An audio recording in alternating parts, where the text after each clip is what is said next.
Hello everyone, मैं अनिल कुमार सिंह स्वागत करता हूं आपका आपके यूट्यूब चैनल विश्व भारती क्लासेस में।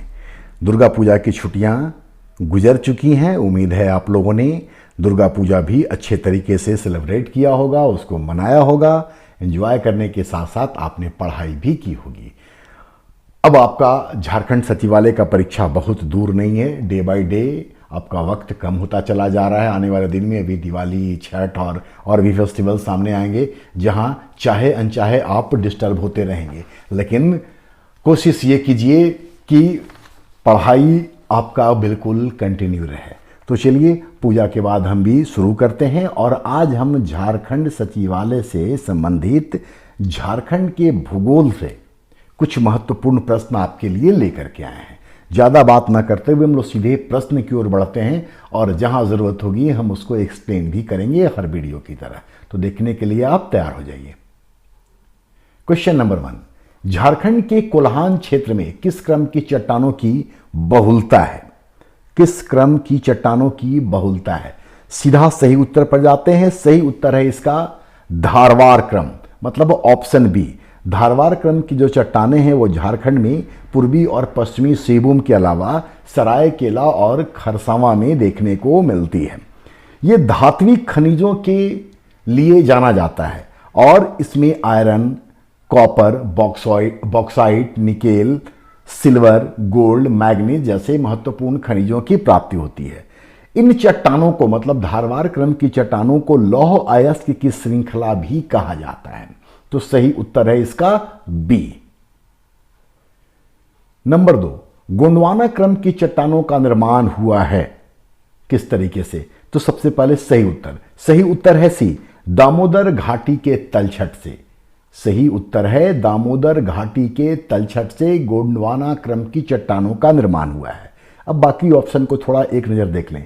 हिमालय के उत्थान से झारखंड के पाट क्षेत्र का उत्थान हुआ है।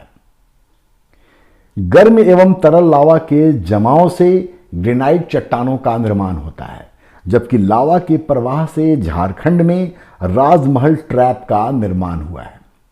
लावा के प्रवाह से राजमहल ट्रैप का निर्माण हुआ है। गोंडवाना क्रम की जो चट्टानें होती हैं या झारखंड में जो हैं, इनमें कोयला के भंडार पाए जाते हैं, साथ ही बलुआ पत्थर की, सैंडस्टोन की परत भी पाई जाती है। नंबर 3, 12वें का मैदान जिसकी आकृति तस्तरी के जैसा है, यह कहां अवस्थित है? तो सही उत्तर है पाट क्षेत्र में। पाट क्षेत्र में, मतलब ऑप्शन ए। और कुछ यहां बताने को नहीं है, तो नेक्स्ट क्वेश्चन की ओर बढ़े हम लोग। नंबर 4, झारखंड राज्य गंगा नदी संरक्षण प्राधिकरण का गठन किस वर्ष किया गया था? इसका भी सही उत्तर जानते हैं। सही उत्तर है 2009। अगर डेट के साथ जाए तो 20 फरवरी 2009। तो 4 का सही उत्तर है डी। नंबर 5, किस नदी के अपवाह क्षेत्र में असुर सभ्यता के अवशेष मिले हैं? झारखंड की एक जनजाति असुर, उनकी सभ्यता के अवशेष कहां मिले हैं? तो सही उत्तर है तजना नदी, ऑप्शन सी। तजना नदी है, इसका जो ओरिजिन या उद्गम है ये बुंडू तमाड़ के पास है और इसका मुहाना है कारो नदी। तजना नदी बुंडू तमाड़ के पास से निकलती है और इसका मुहाना है कारो नदी।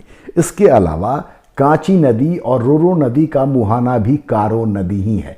तो कांची, रोरो और तजना नदी का मुहाना कारो नदी है, जबकि बांसलोई इसका मुहाना गंगा नदी है। और ये जो बांसलोई है ये गुड्डा के पास बांस नदी से निकलती है और गंगा में जाकर के समाप्त होती है, मतलब इसका मुहाना गंगा नदी है। तो क्वेश्चन अगर ऐसे भी पूछे कि किन किन नदियों का मुहाना कारो नदी है, तो कांची, रोरो और तजना यहां पर आपको एक साथ मिल जाता है। चलिए नेक्स्ट क्वेश्चन की ओर बढ़ें। जलप्रपात एवं जिलों के जोड़ों में कौन सुमेलित नहीं है? मतलब कौन सा जलप्रपात किस जिला में है या नहीं है, इससे संबंधित क्वेश्चन है ये।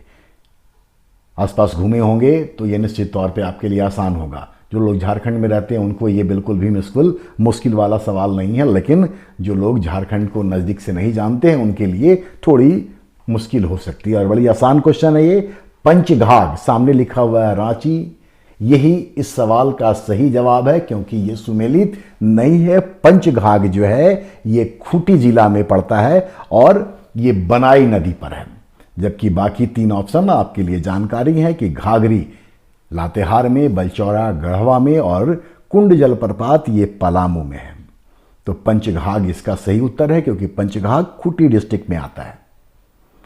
नंबर 7, निम्न में से कौन सा गर्म जल कुंड दुमका जिले में नहीं है? इसका मतलब कि 3 दुमका जिला में है और 1 दुमका से बाहर है। तो सही उत्तर है इसका डी, दुआरी। दुआरी जल कुंड जो है ये जल का कुंड जो है, गर्म जल कुंड, ये चतरा में है। बाकी 3 आपको दुमका में है। ततलोई, नूनबिल, भूमका या झुमका, ये दुमका में है। झारखंड की बात करें तो सूरज कुंड जो हजारीबाग में है, ये सबसे गर्म जल कुंड है। इसके अलावा टाइगर प्रपात, कावा, हरहद, ये सब जो हैं हजारीबाग में ही है।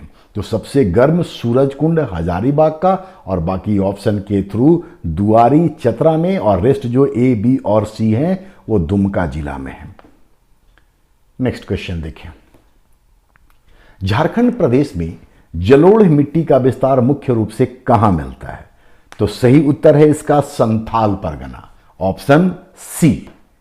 बाकी को देख लें अब। पूर्वी हजारीबाग एवं धनबाद, इन डिस्ट्रिक्ट में मुख्य रूप से रेतीली मिट्टी मिलती है। पलामू का दक्षिणी क्षेत्र, यहां पे लेटेराइट मिट्टी मिलता है, और राजमहल पहाड़ी मुख्य रूप से यहां पर काली मिट्टी मिलती है। तो सही उत्तर और बाकी जानकारियां भी आपके लिए। नंबर 9, खेरसी, बाल सुंदर, अरहासा, लोबो आदि किस मिट्टी का स्थानीय नाम है? तो सही उत्तर है ए, दोमट मिट्टी। सही उत्तर मिल गया। अब बाकी को जान ले। बलुई दोमट मिट्टी का जो स्थानीय नाम है वह है गोरिस, गिटाल हासा, जारिया और बाला। बलुई दोमट मिट्टी को जो स्थानीय तौर पर पुकारा जाता है या बोला जाता है उसको बोलते हैं बाला, जारिया, गिटाल हासा या गोरिस। जबकि चिकनी मिट्टी के लिए नगड़ा मिट्टी बोलते हैं, गोबरा बोलते हैं, हासा बोलते हैं, केवाल बोलते हैं या फिर उसको चीटा बोलते हैं। काली मिट्टी के लिए रेगुड़ शब्द का इस्तेमाल होता है स्थानीय तौर पर। नंबर 10, राष्ट्रीय वन रिपोर्ट 2021 के अनुसार झारखंड में वन क्षेत्र का प्रतिशत है, कितना प्रतिशत है? तो सबसे पहले सही उत्तर है बी, 29.76%। जबकि 18.58% झारखंड में आरक्षित वन है, और जो संरक्षित वन है प्रोटेक्टेड फॉरेस्ट, उनका जो प्रतिशत है वो है 81.28। तो 18.58 आरक्षित और संरक्षित वन का जो परसेंटेज है वो है 81.28%। जबकि 33% भारत का राष्ट्रीय जो वन नीति है उसका लक्ष्य है, क्योंकि ये पारिस्थितिकी संतुलन के लिए आवश्यक होता है। लेकिन झारखंड में भी 29.76 है, जो आखिरी रिपोर्ट 2021 में आई है उसके अकॉर्डिंगली। नंबर 11, 2021 के सर्वेक्षण के अनुसार झारखंड के किस जिले में वन क्षेत्र में सर्वाधिक वृद्धि हुई है? तो इसका सही उत्तर है गढ़वा। गढ़वा में, झारखंड के विभिन्न जिलों में गढ़वा में वन क्षेत्र में सबसे अधिक वृद्धि हुई है। जबकि लोहरदगा, कोडरमा और लातेहार में वन क्षेत्र में कमी आई है, यहाँ वन क्षेत्र घटे हैं। कुछ और महत्वपूर्ण उदाहरण यहाँ पर देख लें कि जैसे झारखंड में सबसे कम वन क्षेत्र वाला जो जिला है वो है जामताड़ा। वन क्षेत्र झारखंड के जामताड़ा जिला में सबसे कम है। वन क्षेत्र के अंतर्गत अगर झारखंड का भारत में स्थान देखें तो ये 10वां स्थान पर है। जबकि पूरे भारत में अगर बात करें तो सबसे अधिक वन क्षेत्र वाला जो राज्य जो है आज की तारीख में इस रिपोर्ट के अनुसार वो है मध्य प्रदेश। इसके बाद मध्य प्रदेश के बाद अरुणाचल में, फिर छत्तीसगढ़ में और फिर उड़ीसा में वन क्षेत्र हैं। तो सबसे अधिक वन क्षेत्र भारतीय राज्यों में मध्य प्रदेश में, जबकि सबसे कम जो है वो हरियाणा में है। हरियाणा में वन क्षेत्र सबसे कम है। ये सब बड़ा इंपॉर्टेंट आपके लिए इंफॉर्मेशन है जो ज्योग्राफी से भी जुड़ा हुआ है और करंट अफेयर्स का भी सब्जेक्ट हो जाता है। वैसे आपको पता होगा कि सर्वे के अनुसार भारत का जो कुल भौगोलिक क्षेत्र है उसका 24.62% क्षेत्र में वन क्षेत्र है। 24.62%। झारखंड का भी मैंने बता दिया पिछले क्वेश्चन में, भारत का भी किस राज्य में सबसे अधिक, किस में सबसे कम, ये भी आपको मालूम हो चुका है। नंबर 12, झारखंड का सबसे बड़ा अवर्गीकृत वन क्षेत्र है, तो सही उत्तर है बी, साहिबगंज। और साहिबगंज के बाद सबसे बड़ा जो अवर्गीकृत वन क्षेत्र है वह है पश्चिमी सिंहभूम फिर दुमका हजारीबाग, जबकि हजारीबाग जो है ये सबसे बड़ा रक्षित वन है।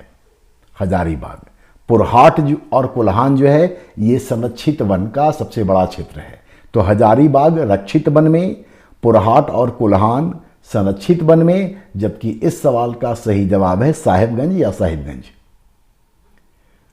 नंबर 13, झारखंड में सर्वाधिक लाह उत्पादन लाह की किस किस्म से होता है? तो जो चारों ऑप्शन है, पहले तो ये जान ले कि ये चारों लाह की प्रमुख किस्में हैं और झारखंड में सबसे अधिक बैसाखी लाह से लाह का उत्पादन होता है।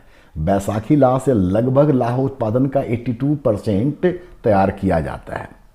एक और जानकारी, 1924 में भारतीय लाह शोध अनुसंधान केंद्र की स्थापना रांची के नामकुम में की गई थी। लैक रिसर्च इंस्टीट्यूट ये नामकुम में है और 1924 में एस्टैब्लिश हुआ था। नंबर 14, कौन सही सुमेलित नहीं है? तो 3 सही है जो जानकारी के लिए आपको काम आएगा और एक गलत है। सही उत्तर है इसका केंदुपत्ता नीति, क्योंकि केंदुपत्ता नीति 2016 में नहीं बल्कि 2015 में आया था। और बाकी 3 आपके लिए जानकारी है कि झारक्राफ्ट 2006 में, तसर अनुसंधान केंद्र रांची के नगड़ी में है और कुजरी तेल साल या सखुआ से प्राप्त होता है। तो केंदुपत्ता नीति 2015 का है, इसलिए यह सही सुमेलित नहीं है। नंबर 14, विलुप्त प्राय भेड़िया प्रजाति के संरक्षण के लिए झारखंड में कौन सा अभयारण्य प्रसिद्ध है? सही उत्तर है महुआ डांड़। महुआ डांड़ अभयारण्य 1976 में एस्टैब्लिश हुआ था और ये भेड़िया और हिरन के लिए प्रसिद्ध है, जाना जाता है। बेतला आप सब जानते होंगे, 1932 में विश्व की पहली बाघ गणना यहीं की गई थी। बेतला 1932 में विश्व की पहली बाघ गणना यहीं पर की गई थी और 1986 में बेतला को राष्ट्रीय पार्क का, नेशनल पार्क का दर्जा दिया गया और झारखंड राज्य का यह एकमात्र नेशनल पार्क है। पालकोट अभयारण्य गुमला में है, 1990 में स्थापित हुआ था और पालकोट गुमला तेंदुआ और जंगली भालू के लिए प्रसिद्ध है, जबकि गौतम बुद्ध अभयारण्य कोडरमा में है। यह भी 1976 में एस्टैब्लिश हुआ था और यहां पर मुख्य रूप से चीतल, सांभर और नीलगाय पाए जाते हैं। नंबर 16, झारखंड में क्रॉप इंटेंसिटी मतलब शस्य गहनता कितना है? तो सही उत्तर जाने। सही उत्तर है 135.8%। ये 2020-21 का आंकड़ा है जो अभी रिसेंटली जारी किया गया है। झारखंड गवर्नमेंट का जो इकोनॉमिक रिव्यू आता है उससे संबंधित ये डेटा है। 135.8% झारखंड में शस्य गहनता है, जबकि बाकी को अगर देखें 140.8 जो आपको ऑप्शन सी में है, ये 2017-18 में झारखंड का शस्य गहनता था, जबकि 2018-19 में 142.8 हुआ और ऑप्शन ए को देखें 2019-20 में 136.3 था। अभी आंसर आपका यहां है बी। इसका मतलब यह हुआ कि झारखंड में शस्य गहनता लगातार कम हुई है, ठीक है। और 2018-19 में ये सबसे ऊपर था, सबसे पीक पर था, लेकिन बाकी वर्षों से तुलना करें तो जो रिसेंट इसका क्रॉप इंटेंसिटी है ये कम हुआ। अगर क्वेश्चन ऐसे भी पूछ दे कि झारखंड में शस्य गहनता पहले की तुलना में बढ़ा है, घटा है, वही रहा है या आंकड़े मौजूद नहीं है, तो इसका भी आंसर आपको इस तरीके से मिल जाएगा। ऑप्शन बी इस सवाल का सही जवाब है और झारखंड में शस्य गहनता में कमी आई है। नंबर 17, झारखंड में प्रति व्यक्ति प्रतिदिन दूध की उपलब्धता लगभग कितना है? तो सही उत्तर है सी, 182 ग्राम पर डे पर पर्सन। झारखंड में एक व्यक्ति को औसतन 182 ग्राम दूध उपलब्ध हो पाता है प्रतिदिन, जबकि 406 ग्राम ये भारत का राष्ट्रीय आंकड़ा है। मतलब कि राष्ट्रीय स्तर पर प्रति व्यक्ति प्रतिदिन 406 ग्राम दूध की उपलब्धता प्राप्त है। नंबर 18, झारखंड में तालाब से, पौंड से सर्वाधिक सिंचाई किस जिले में की जाती है?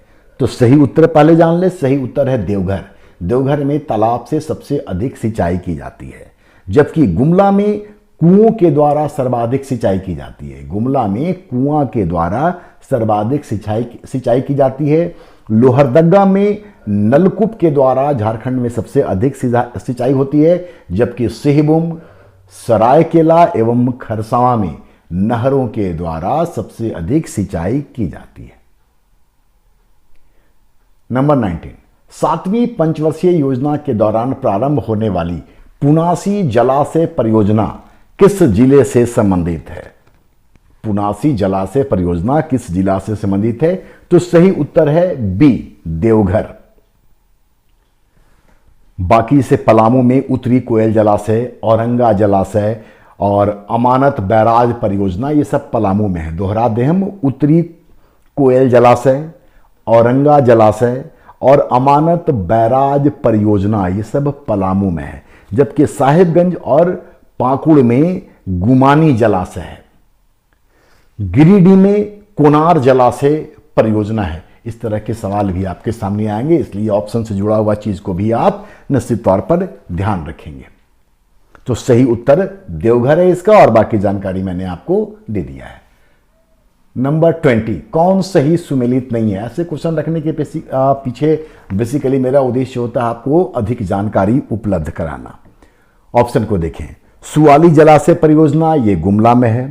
कंसजोर जलाशय परियोजना सामने लिखा हुआ है लोहरदगा, जो कि इस सवाल का सही जवाब है क्योंकि यह सुमेलित नहीं है। कंसजोर जलाशय सिमडेगा में है, ठीक है, इसलिए ऑप्शन बी आपका उत्तर हो जाएगा। लोहरदगा में सुकरी जलाशय है, लोहरदगा में सुकरी जलाशय है। बाकी आपके लिए जानकारी है कि पंचखेरो, हजारीबाग, कोडरमा, खुदिया जलाशय धनबाद में। तो इसका सही उत्तर है कंसजोर जलाशय परियोजना, क्योंकि यह लोहरदगा में नहीं बल्कि सिमडेगा में है। नंबर 21, 1982-83 में प्रारंभ स्वर्णरेखा परियोजना किसके सहयोग से संचालित हो रही है? तो सही उत्तर है विश्व बैंक, मतलब ऑप्शन ए। स्वर्णरेखा परियोजना कब शुरू किया गया? तो ऑप्शन देखने की आवश्यकता नहीं होनी चाहिए आपको। 1982-83 में प्रारंभ हुआ, किसके सहयोग से? तो विश्व बैंक इसका सही उत्तर है। जबकि कनाडा से झारखंड का जो मयूराक्षी परियोजना है वो संचालित हो रहा है, और मयूराक्षी परियोजना जो है झारखंड और पश्चिम बंगाल ये दोनों की संयुक्त योजना है। झारखंड और पश्चिम बंगाल की संयुक्त योजना है, और मयूराक्षी परियोजना के तहत ही मसानजोड़ डैम बनाया गया है, जिसको कि कनाडा डैम भी कहा जाता है। तो कनाडा के सहयोग से मयूराक्षी परियोजना। जबकि यूएनडीपी राज्य जलवायु केंद्र की स्थापना UNDP United Nation Development Programme के द्वारा किया गया है। सोवियत रूस वगैरह से कई सारे प्रोजेक्ट शुरू किए गए हैं, कई सारे इस्पात कारखाने लगाए गए हैं, जिसमें कि बोकारो आपके लिए बहुत इंपॉर्टेंट है, जो 3rd 5 ईयर प्लान में एस्टैब्लिश हुआ था। नंबर 22, बेंटोनाइट, जिसको कि सामान्य तौर पर मुल्तानी मिट्टी कहते हैं, झारखंड में मुख्य रूप से कहां पाया जाता है? तो सही उत्तर है साहिबगंज और पाकुड़। ये जो बेंटोनाइट या मुल्तानी मिट्टी है ये बेसिकली एल्यूमिनियम सिलिकेट मिट्टी इसमें पाई जाती है, और इसका इस्तेमाल जो होता है निर्माण कार्य में और इंजीनियरिंग वर्क में होता है बेंटोनाइट का प्रयोग। तो सही उत्तर है सी, साहिबगंज और पाकुड़। पूर्वी सिंहभूम में एक चीज हम यहां पे बता दें कि पूर्वी सिंहभूम में एक जगह है लिप्साबुरु, और लिप्साबुरु जो है ये झारखंड में कायनाइट का सबसे बड़ा भंडार है। कायनाइट का सबसे बड़ा भंडार है और भारत में इसका महत्वपूर्ण स्थान है। तो पूर्वी सिंहभूम का लिप्साबुरु आप अवश्य याद रखें। जबकि पलामू झारखंड में सबसे अधिक ग्रेफाइट यहीं होता है। ग्रेफाइट को काला सीसा या प्लम्बगो भी कहा जाता है। तो पलामू ग्रेफाइट के लिए, पूर्वी सिंहभूम का लिप्साबुरु मैंने काइनाइट के लिए आपको बताया, जबकि कोडरमा आप सब जानते हैं कि भारत की अवरक की राजधानी कोडरमा को कहते हैं। यहाँ जो अवरक मिलता है वो सफ़ेद होता है, जिसको कि रूबी अवरक भी कहा जाता है, जो कि सबसे बेहतरीन अवरक की श्रेणी में आता है। नंबर 23, तुरामडीह से किसका खनन होता है? तुरामडीह से किसका खनन होता है?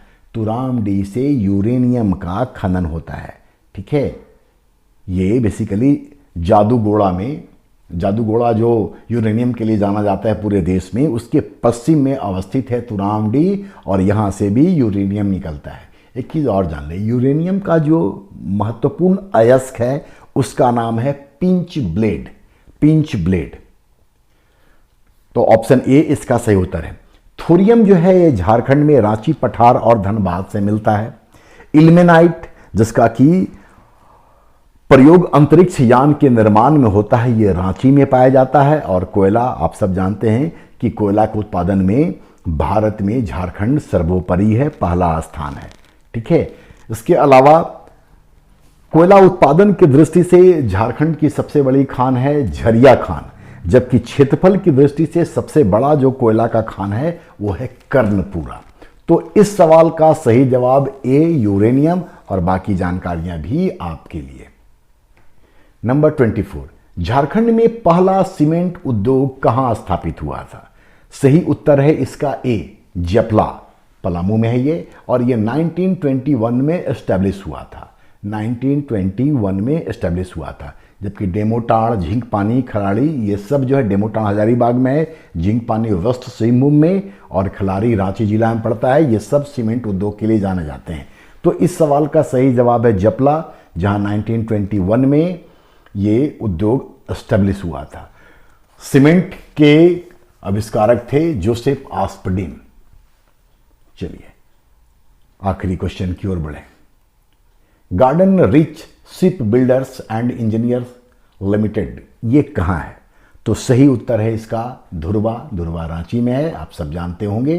ठीक है, तो 25 का सही उत्तर है डी। गोमिया आप जानते हैं बोकारो में है, और इंडियन एक्सप्लोसिव फैक्ट्री है यहाँ पे।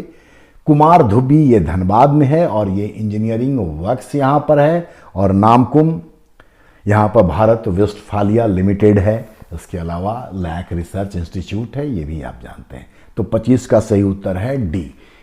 तो ये 25 क्वेश्चन झारखंड से, उसके ज्योग्राफी वाले पार्ट से जुड़ा हुआ था, जो अत्यंत महत्वपूर्ण है। जो ऑप्शन के साथ मैंने जानकारियां दी हैं वो चीज़ भी आपके लिए यूजफुल साबित हो सकते हैं। तो देखते रहिए और अपने दोस्तों के साथ इसको शेयर कीजिए। Wish you all the best, good luck.